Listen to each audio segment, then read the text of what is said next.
Happy Halloween, everybody. I hope everybody is having a good time. If you're planning to take your kids out for candy, please be careful where you go to, guys. Just make sure it's a neighborhood you know you can trust, that it's safe for your kids.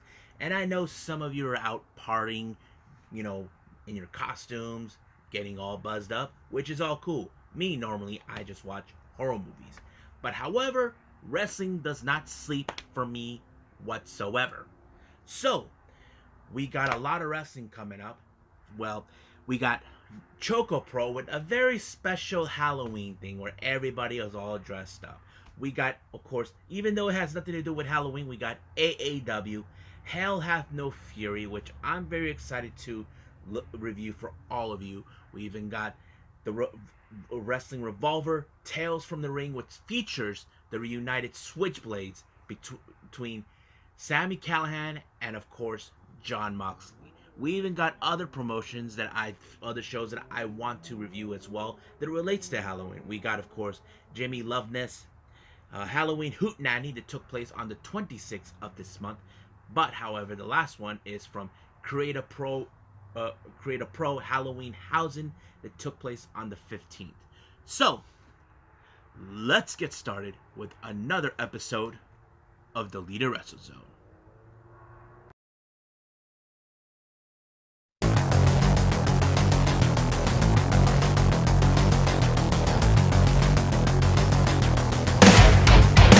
Are you ready? Get up, get up! Get up, get up! Get up, get up! Get up, get up! Get up, get up! Get up, get up!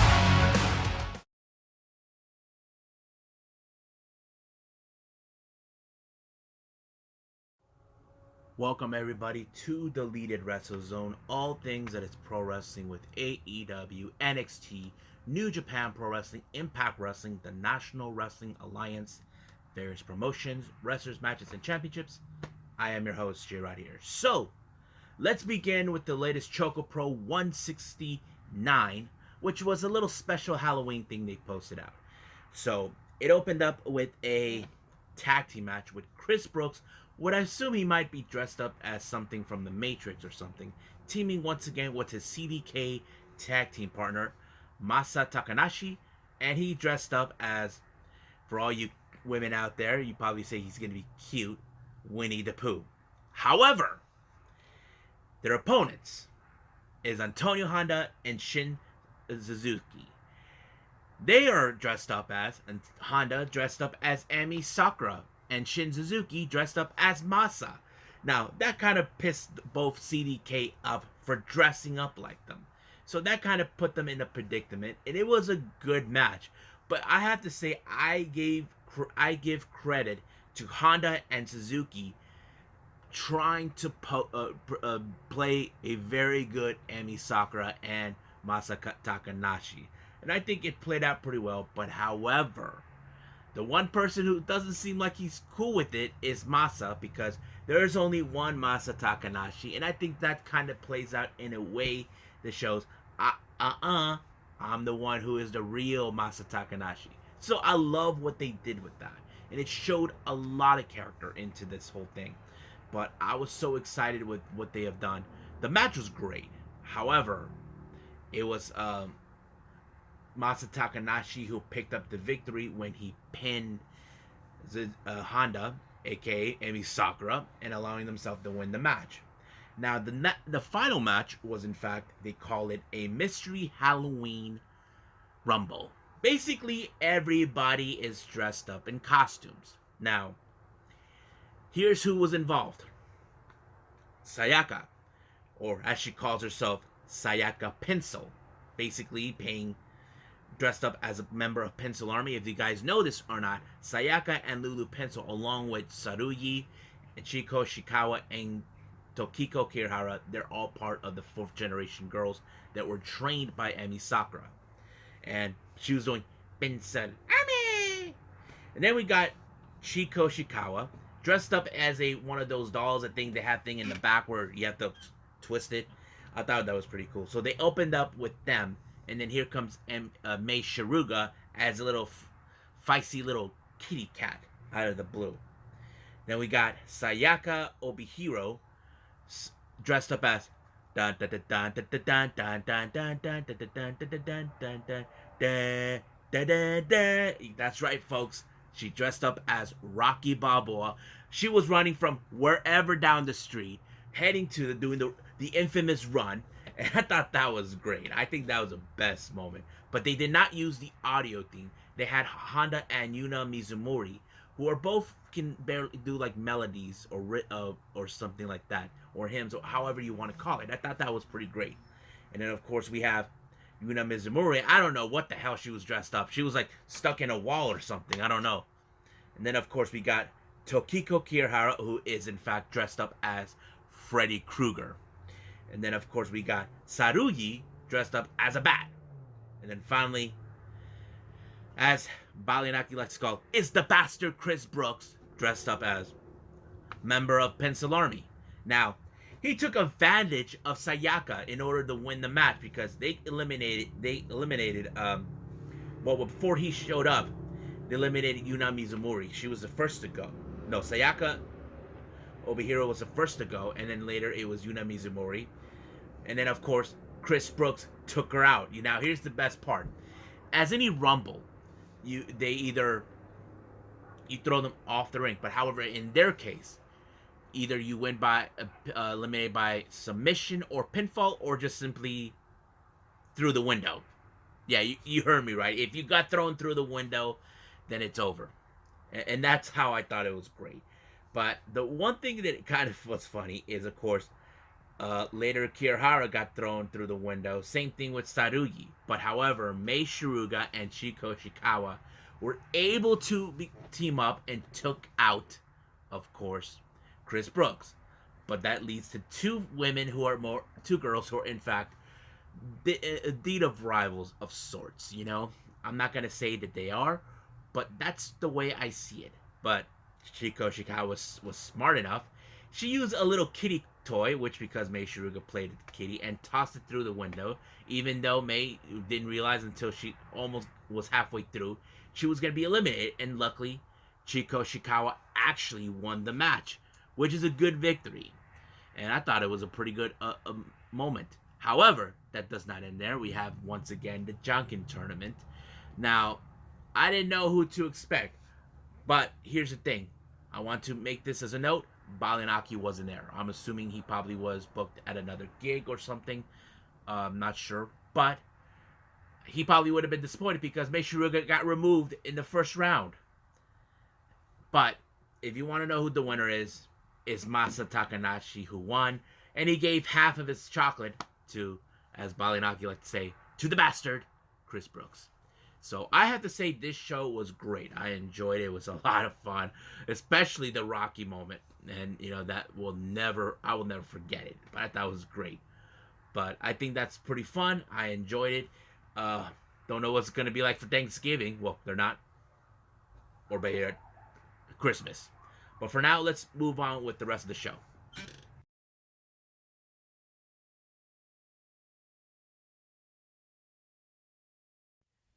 Alrighty.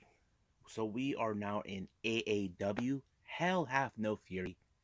It's a catchy name, to be honest with all of you. So, there's a lot of things that took place. So let's start with the first match. We have Joey Avalon. From what I'm understanding, he came from the Nightmare Factory, teaming up with the one guy that nobody likes. I'm talking about Trevor Outlaw. I may have mentioned him on several occasions. He showed up in Zelo Pro Wrestling, also in Warrior Wrestling, and he had run-ins with various people, taking on the young, exciting group known Jake Landers and Braden Lee. I have to say it was a pretty good tag team, but however, I have to say that Lander and Lee are two kind of like remind me a little bit of the Rascals, but much different than them, But it's so fun. However, it was Landers who picked up the victory when he pinned Avalon, and it was really good. Next match, we have Ren Jones taking on Gray Storm. Now, Ren Jones, he was planning on leaving the show because he thought that believes that no one is up to his caliber, but however, he was booked and he went out with it, but apparently he decided to get the win the other fashion, basically pulling up a move where the ref did not see it. Like grabbing the tights and that's it. So basically, he stole this one real quick.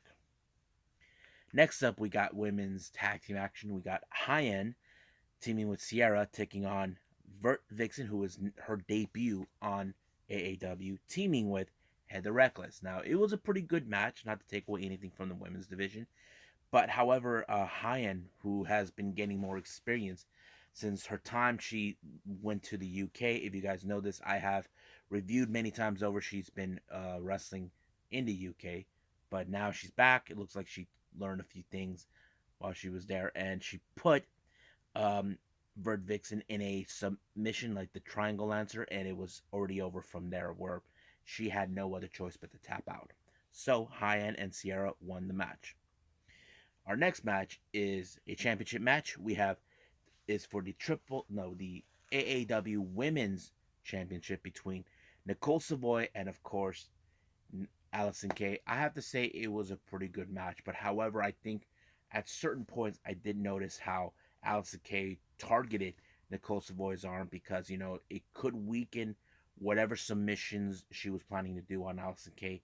But the real question remained: was it enough? The answer to that was no.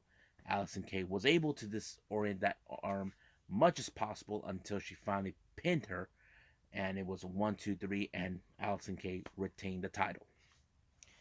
Next up is Fans Bring the Weapons match. Now, this is a storyline that I think I was following. For months now, these two guys, La Sociedad Borica, or should I say the Borica Society, has been dealing with wrestlers who believe have no right to be in AAW. They've been targeting wrestlers like Sky Blue, interfering, costing her a match for a chance of a number one contendership that was involved with her, Christy James, and Jody Threat. Unfortunately, Jody Threat won with that match, but however, there was a match set between both Velvet Sky and Christy Jane to deal with these two idiots. Uh, Apparently, they failed because, of course, Boricuas like to cheat their way, but instead, there was no cheating. They decided to bring the weapons involved. So I have to say it was a pretty good match.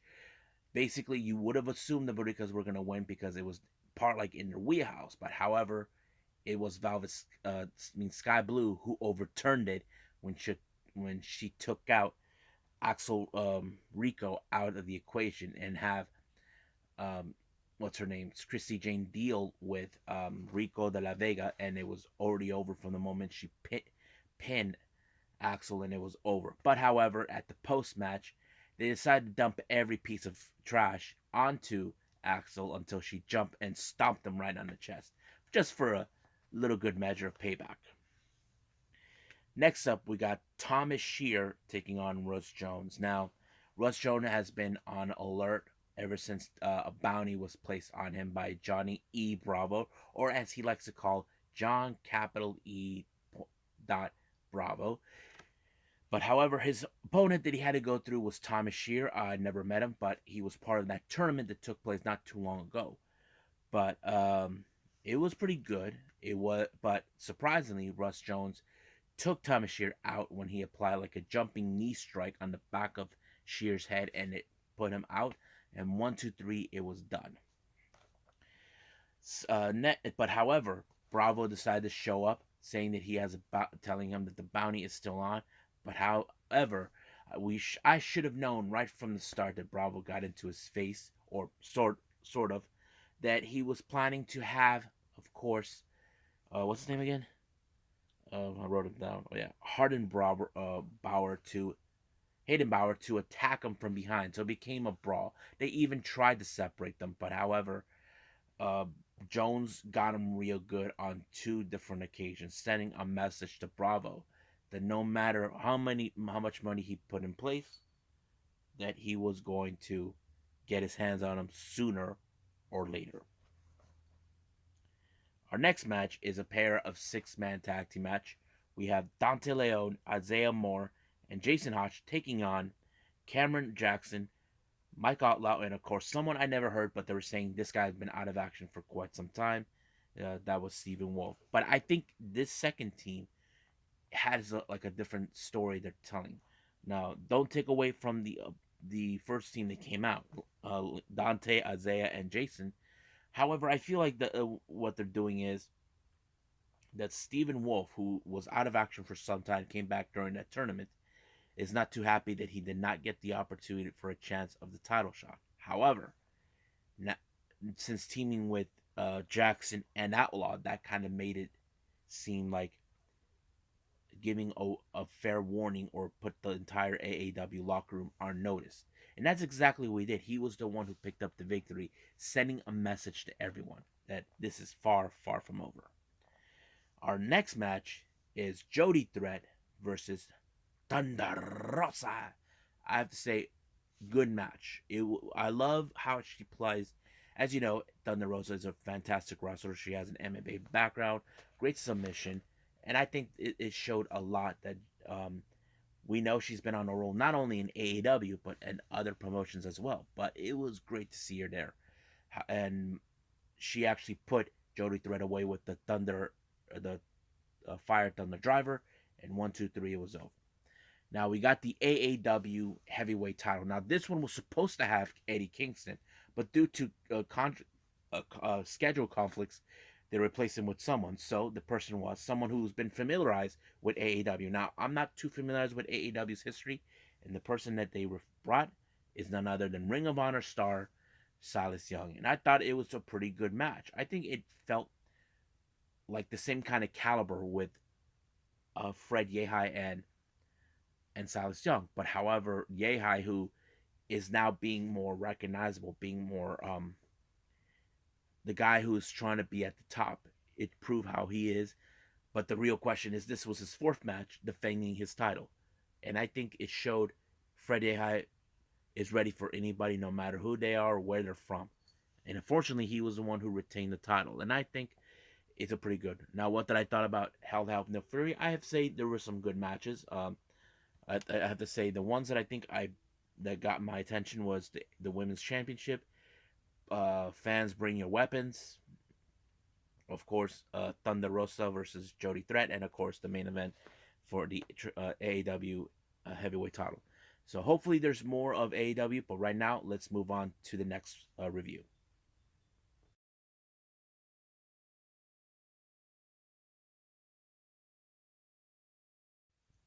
Okay, this is the Wrestling Revolver. I heard this name before, just to make confessions to everybody who watches this channel. Um, I made a mistake in the early part of the episode where John Moxley and Sami Callihan, the Switchblades, will reunite. I just remembered that Sami is out due to an injury he obtained during Impact Wrestling. So there were some changes of plans in this particular show. Originally, we were supposed to have the Switchblades, Moxley and Callahan, taking on the reunited The Wolves. We're talking about Davey Richards and Eddie Edwards. But however, the rest of the event was great, I have to say. I enjoyed the stage. I enjoyed how everything was set. But let's go from start to finish to see what I'm talking about. The first match is for the vacant Revolver Remix Championship. The two wrestlers that fought for this title is Ace Austin alongside his girlfriend Gia Miller, who we know her on Impact Wrestling as well, with Ace taking on Alex Zane. Now, this event took place this past Saturday, which was good. I have to say it was pretty good. I loved how both wrestlers are high flyers, but you got Alex Zane, who's a huge athletic guy who can pull it off. But however, the match didn't go in his favor thanks to Gia Miller for getting herself involved, tried to stop Alex Zane from doing whatever daredevil move he was going to pull on her, but it did not work. Apparently, well, it kind of worked, but it was Ace Austin who, in fact, took the victory and won this belt. Now, our next match, we have Matt Renrold, the Drama King, taking on Anthony Green, formerly known as August Gray. It was a pretty good match. It was decent, but it did show a lot of character with Renwald. I felt that he was really showing exactly what he can do.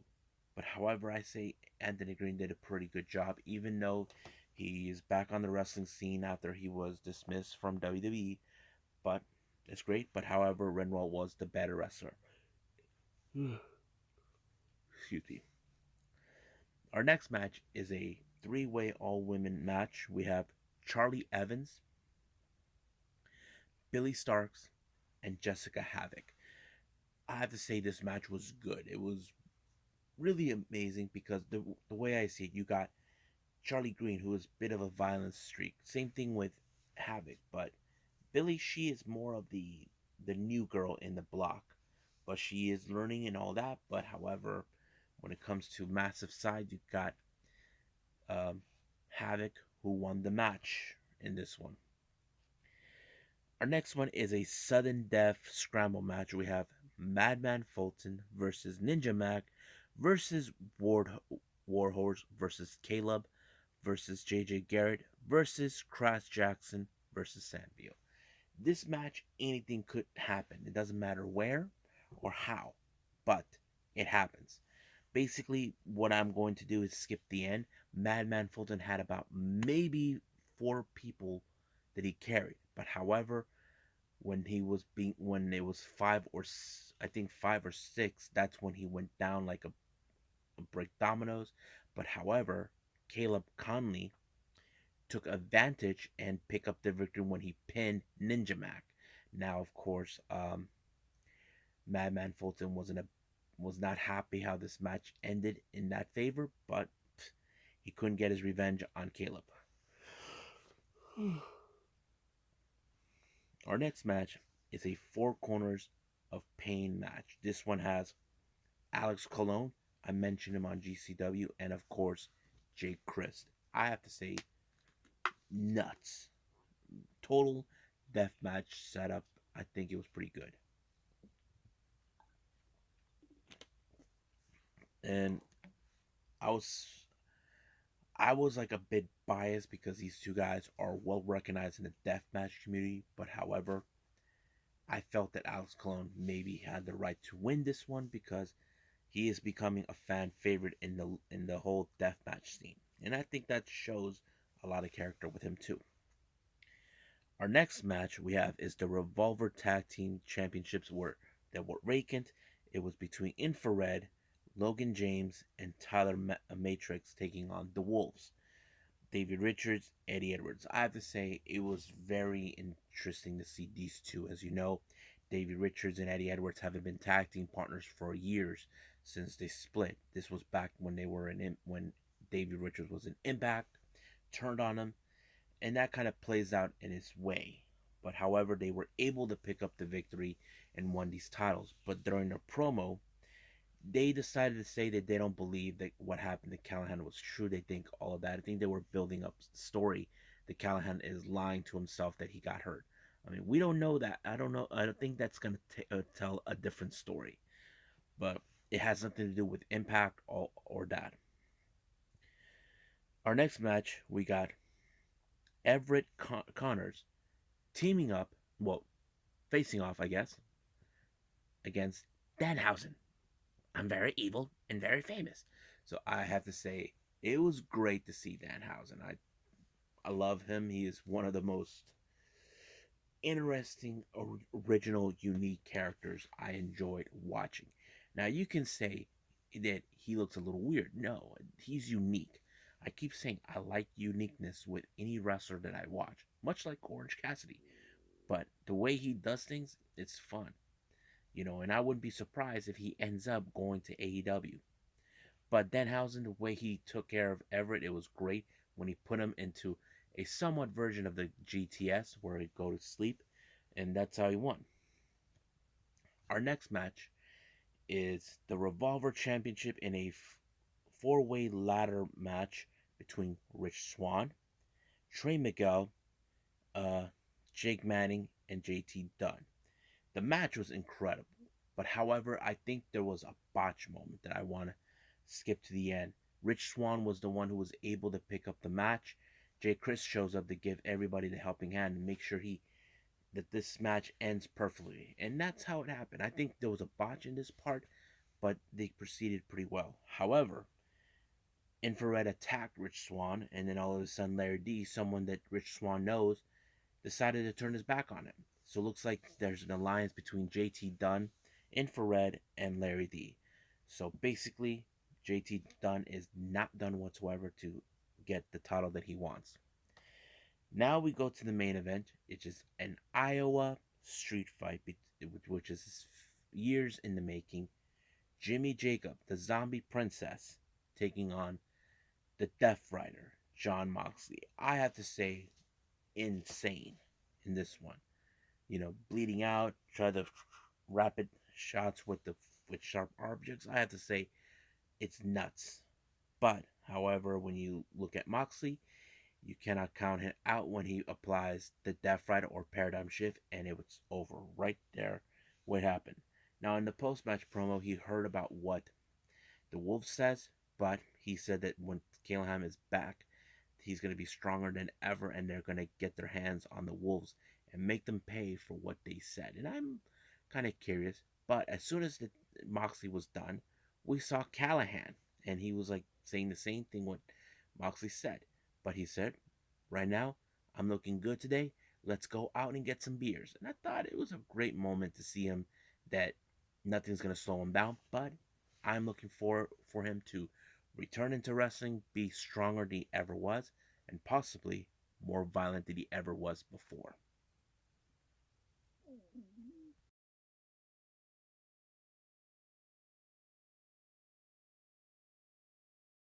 Okay, the last thing I'm going to do review. I mentioned I was going to do five, but there has been some changes of plan. I'll explain this a little later. So right now we got Jamie Ivory, Halloween Hootenanny. This took place on the 26th, not too long ago. It's a pretty good show. Um, I have to say they brought in some great wrestlers into this match.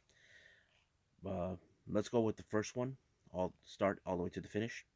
We got KTB taking on Vinny Mazzaro. Now, to be honest with you guys, I wasn't too pumped with this, even though I'm self-aware who are these two guys. But it wasn't like the match I was pumped to look for. But however, it was okay. I'm not gonna lie about that. But I'll tell you guys who won. It was KTB who won. So, like I said, I wasn't too pumped about it. Next up, we got Delilah Doom taking on Heidi Howist. I think that's her last name. If I got it wrong, someone shoot me. But I have to say it was pretty good. But I think the biggest shocking moment in this particular match is Delilah Doom pulling up not an upset, but more like, whoa, that's a fast one to ensure her to win. I think that shows her that she is willing, determined to win no matter what. Our next match, we got tag team action. We got the West Coast Wrecking Crew and also members of Team Filthy, Jorel Nelson and Royce Isaacs taking on GCW stars Nick Wayne and Starboard Charlie. I have to say, what a great match on this one. But, however, the match ended in a no contest. What happened is during the match, Starboy Charlie injured himself. Now, it's still undetermined how. But, however, this is going to put him out of action for who knows how long until we know for sure. We still don't know yet what's the prognosis, but hopefully he'll be okay. Our next match is a Halloween horror street fight. We got the host, Jamie Ivy, taking on Rocky Romero. So basically, they had a lot of toys: kendo sticks, chairs, thumbtacks, everything else. But I think the funniest moment, Jason Voorhees showed up. Yes, he he attacked Rocky, and then Jamie goes out saying, finish him," and then he finished him instead of Rocky. But somehow Rocky was able to try to take advantage of it to ensure he wins, and that's exactly what he did. He took advantage of it. Our next match is another pair of tag team action. We got Captain Yuma and VHK, aka the Rockness Monsters, taking on the LA Dojo's Yuya Umura, and Carl Fredericks. I have to say, awesome match. I think it was a pretty good one to watch. However, the ending was epic because you have both of these guys, Umara and Fredericks, putting these two in the Boston Crab. It was amazing. But however, at the end of it, when Rockness Monsters realized they lost, they showed their respect to Umara and Fredericks. Our next match, we got Watts, who I haven't seen for quite some time, taking on Gangrel. That's right, guys. You heard me right. Gangrel is in this show, and I think it was absolute great and classic. And of course, he pulled off like that lifting DDT in order to win. It was classic in the making, and I think it was pretty good. Our semifinal is Keita taking on Jim Logan. A pretty good match, not gonna lie, but I think the way this match ended was when Logan gave the low blow. No, Keita gave Logan the low blow and allowing himself to win the match. But however, in this one, Logan got his payback by shaking his hand and then bam, putting him in a driver. Now our main event is the finesse and member of the Bullet Club, Chris Bay, taking on Adrian Quez. I think this was another classic match between them. But however, Chris Bay applied the art of finesse onto Adrian Quest, and boom, he was out with a somewhat of a cutter, and that was it. And he was knocked down 1, 2, 3. It was over right from day one. And I had to say this show was pretty good. I think it was unique. Don't know if there's any shows like this from the host, but if there is, hopefully I get to see it down in the future. Oh, excuse me.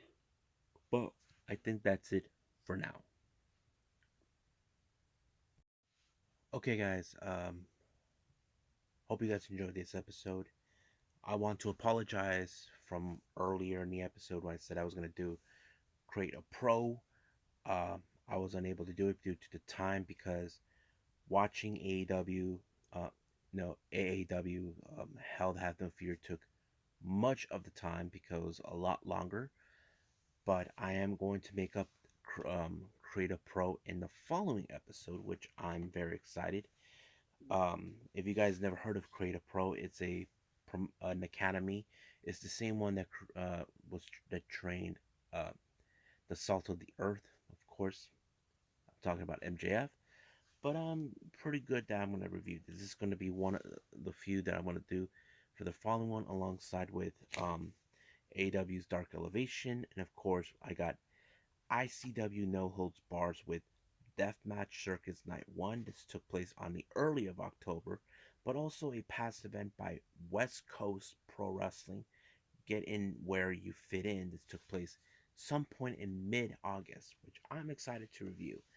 I hope everybody is having a great time on Halloween. Me, on the other hand, I just spend my entire time just watching wrestling. So I hope you guys had a great time.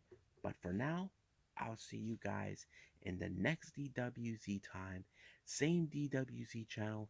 I must bid all of you adieu. So goodbye. Mwah,